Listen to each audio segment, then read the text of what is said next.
Hello, আসসালামু আলাইকুম। আপনারা কেমন আছেন? হয়তো সকলেই ভালো আছেন।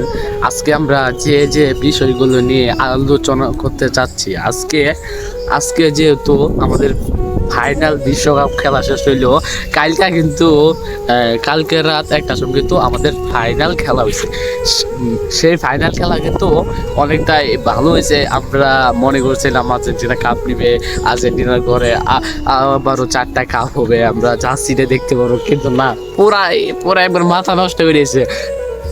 কাকা, তোমার কিন্তু একটু অনুভূতি রাখো, আমার তো সস হইতেছে না। অনুভূতিটা তো করতে চাইছিলাম, কিন্তু আমরা তিনবার কাপ নিয়েছি, এবার নিলে 4টে হইতো, কিন্তু ভাগ্যের পরিহাস, কিন্তু কাপটা নিতে পারলাম না। ভাই, এইখানে একটা কথা আছে।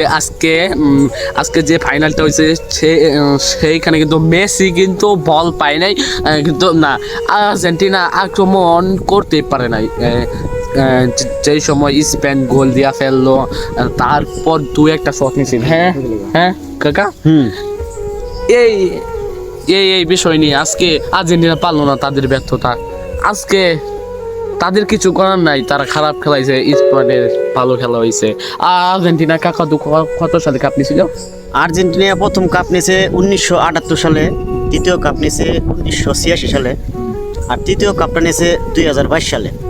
এই যে আমাদের একটা কি ভাগ্য, 3টা কাপ। আমরা মনে করছি 4টা কাপ হবে, ব্রাজিলের পোলাপান বলে আজকে তোরা শেষ না, আসলেও আমরা শেষ হয়ে গেছি। আজকে এই কথাগুলো বলার জন্য আজকে ভিডিওটা আমরা দিয়েছি। ভিডিও ভালো লাগলে সকলে লাইক কমেন্ট শেয়ার করবেন, সকলে চ্যানেলটা সাবস্ক্রাইব করে দেবেন, পাশে থাকা বেল আইকনটি বাজিয়ে রাখবেন।